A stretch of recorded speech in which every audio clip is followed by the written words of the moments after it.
All right, Tim Blankenship here, Divorce661.com, the Divorce661 Daily Perspective, episode number 25 for this Monday, November 13th, 2023, where I talk about what I did for the day, clients we helped, issues that clients are having, so you kind of get an idea of how to maybe correct some of your own things if you're doing it yourself. Real quick, I just want to make an announcement. If you're in LA County and you're still on the fence about filing for divorce, I know Thanksgiving and Christmas and holidays and all that are coming up. If you want a fresh start in the new year and you want to get your divorce completed this year and you're in LA County, I can get that done. We have 16 days left where we can file and actually have your divorce approved by the court by the end of the year, before the end of the year. So you are completely done. I'm going to make this announcement every day, both on a short video and within these videos, to try and get the word out that even though it's a 6-month process with LA County only, I can have your divorce approved at the 5-week mark, and you'll be totally done going to 2024. Not a single person just yet, but totally divorced, all your terms and agreements signed by the judge. So I just wanted to throw that out there, and I will do that for the next 16 days. All right, today, Monday. So we do get a little slower going into the holidays. We're about, just under 2 weeks before Thanksgiving. So we do see a normal trend downward of business, still keeping busy, but just not at crazy levels, which I guess I also appreciate as well. It gives me a little bit extra time with the family. But here's what we had for today. 3 new cases for LA County, clients living in Santa Monica and 2 in Santa Clarita. They're all filed and already with the court. So with LA County, as I tell you, we can always e-file those.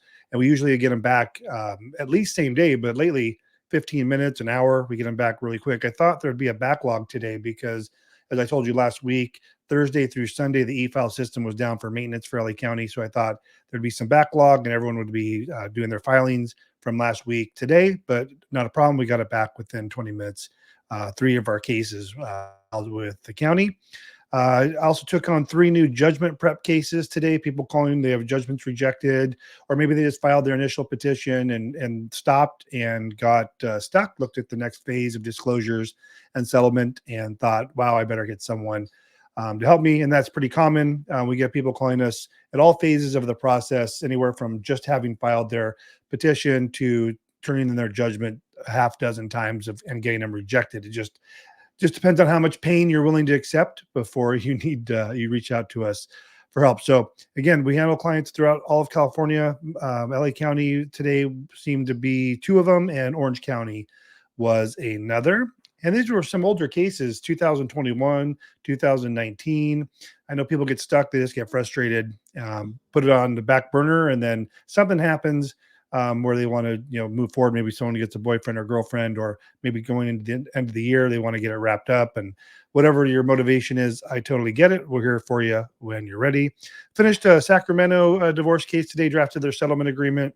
Pretty straightforward. No kids or alimony, short-term marriage, just property settlement. And with Sacramento, I don't use the forms for them. I use the settlement agreement, which is pretty straightforward. And we also finalized another case for San Diego County as well. Only 4 consultations today, pretty standard. I have 2 scheduled for tomorrow. Keep in mind, you're always welcome to call and leave a message, and I'll get back to you as soon as I can, usually the same day.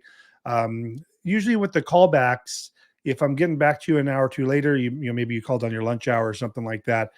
Keep in mind, you can go to Divorce661.com and schedule a consultation there at a time that works for you, and you get on my calendar, see my availability, and I will call you on the minute. People always seem to be impressed when I call them right when I'm supposed to call them. Alrighty. Okay, now I'm going to get into some of the issues that came up with judgment reviews and judgment rejects and things of that nature. Again, we're going to be talking about the issues with the FL-160s.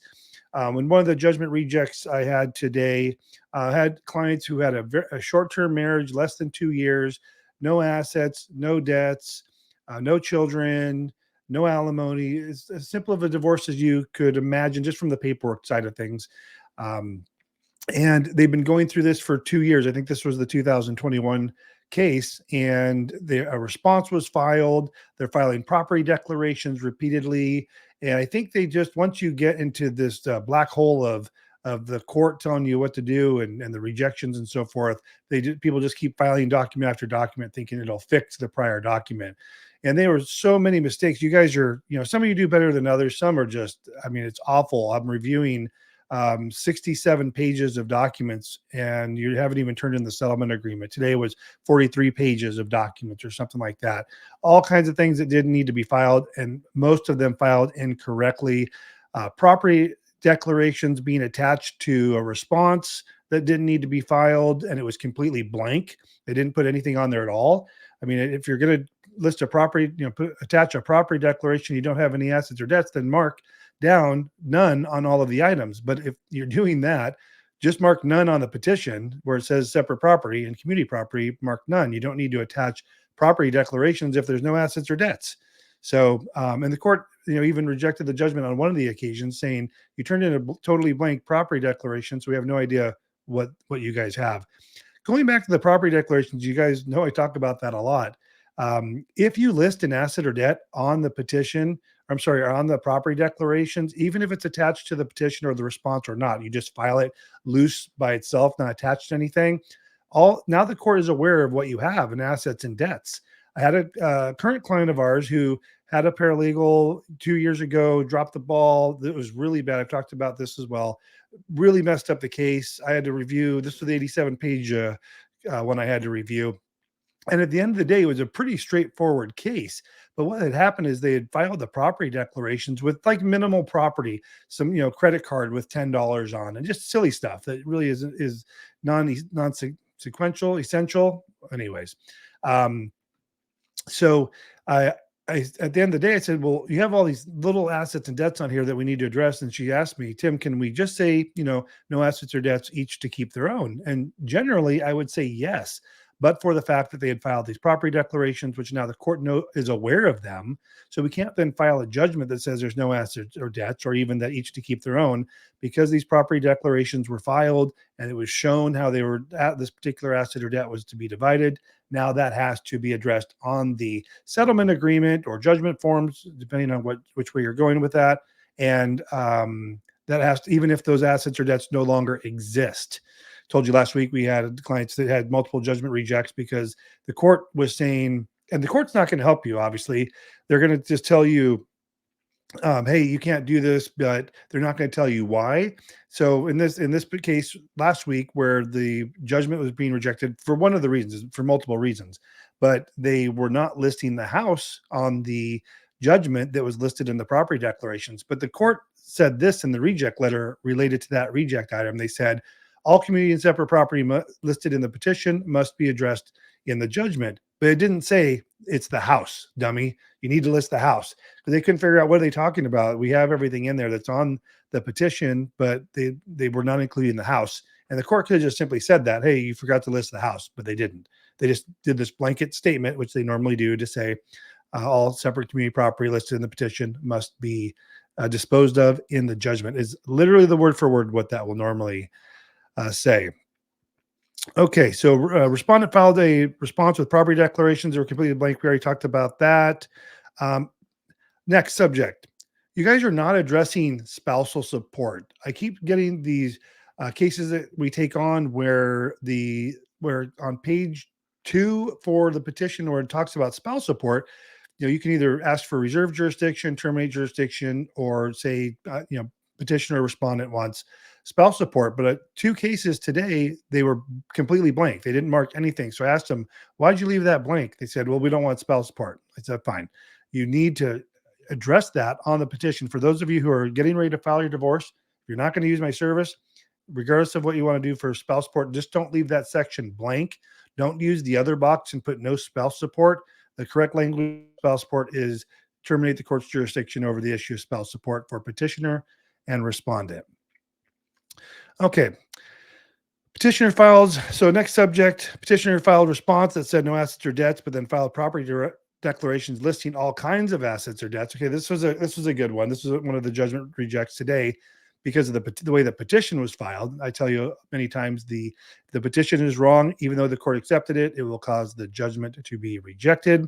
So in the petition, the parties wrote on separate property, there's no separate property to be divided by the court, and same for community. So there's no community property to be divided by the court. Then a week later filed this property declaration with all kinds of assets and debts listed on it. So the court was confused. You said there's no assets and debts in the petition, but now here's this property declaration for separate and community that says there's all these assets and debts. And hey, by the way, you didn't say who's keeping them, who it's being assigned to. So I'm just going to go back. If you listen to anything, if you have an uncontested case where you guys are in agreement or a default with written agreement, do not attach the property declarations. It's just going to cause you a major headache. And almost 99% of the time when people call me to take over the case, they have filed these property declarations. And honestly, it takes me longer to correct all your errors than if you just called me from the beginning. It's literally more work for me to go through and review everything, fix everything, than if we just started from scratch. So heed that warning. If you're watching this and you're thinking of possibly using my service and you think, you know what, I'm just going to let me file and just see how it goes. That's your first mistake right there. One of the cases, the next subject here, one of the cases I took over today, neither party had an attorney, and they had a settlement agreement that was 14 pages, by the way, of nothing, just all this gobbledygook legalese that is meaningless and worthless, but maybe the attorney charged by the word. But the attorney signed the settlement agreement, but the attorney was neither party's attorney of record. So that was causing the judgment to reject right there. The attorney was helping them in pro per, I assume, or one of them, and counseling them and doing the paperwork like I would, but I don't sign your settlement agreement.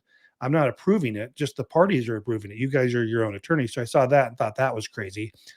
The next thing was on this settlement agreement. I think the attorney got this settlement agreement off of, did a Google search for, settlement agreement with California. I've talked about this a lot as well. Please do not use those. They are terrible.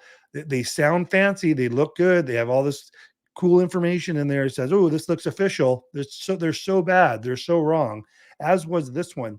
These people had no assets, no debts, no kids, no alimony, and they had a 14-page settlement agreement. I was reading through it just because it was hilarious. Like, it was talking about all kinds of case law and irrelevant things to their case. If you have no assets, no debts, no kids, you're going to have a 2-page settlement agreement, not 14. So crazy stuff we're seeing in the 11 years I've been doing this. Okay, next subject. Being the petitioner or the respondent makes no difference if you're going through an amicable divorce. I had someone say, Tim, my wife's going to be the petitioner because I don't want to be the one to file saying I want the divorce. And so that for them, that is just what they decided to do. They felt like, I don't want the divorce, so I want my wife to be the petitioner. Fine.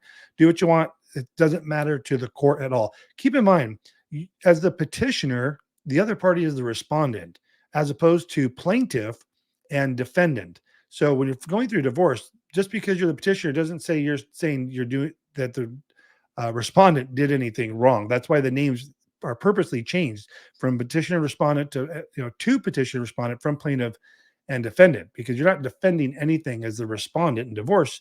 Our clients are going through divorce, and one is not the defendant. So keep that in mind. But I get what this gentleman was talking about today on one of the consultations I had. He just didn't want it to appear that he wanted the divorce, and that was totally for personal reasons. All right, next subject, consultation with someone who had been, the case had only been filed and nothing else. I keep seeing every day, every week, maybe not every day, every week, where I get a call and we get a client where parties have used another service. Maybe spouse went out and hired one, company, or or husband went and got a company, and maybe they weren't communicating about that. But I'm having a lot of old cases, 2, 3, 4 years old, where all I'll see when I check the case summary is it was filed and nothing else. And they're surprised to say, hey, we paid someone, and they filed the paperwork. We thought we're done. And I'll look it up, and literally the initial summons and petition was filed. That's it. No one was served, no disclosures, no nothing, no settlement agreement, nothing's been done, and they can't get a hold of them again, which keeps happening. My frustration with that, as I mentioned before, is that as I had a consultation with someone on Friday, was really concerned about hiring us because they've been burned by someone before. And I totally get it, which it frustrates the heck out of me, because now here is someone who wants to hire me who's now has pushback because they're like, well, last person we gave money to didn't do the job, and had actually asked me said, Tim, why don't you do it all first and then I'll pay you? And I've never had anyone ask me that in 11 years. If you're not confident about my service and you're that concerned, then just don't hire me. Go hire someone else and roll the dice with someone else. That'd be my advice to you. But I'm not going to do the work and then hope you pay me. You're just going to have to get over the fact that you made a mistake in the person you hired the first time, and know this: I do take on a lot of cases where this happened. You're not the only one. So hope you enjoyed episode 25 of Day in the Life of an LDA, Divorce 661 Daily Perspective, episode 25 for this Monday, November. What is today? 13th, 2023. Hope you have a great day. We'll talk to you tomorrow.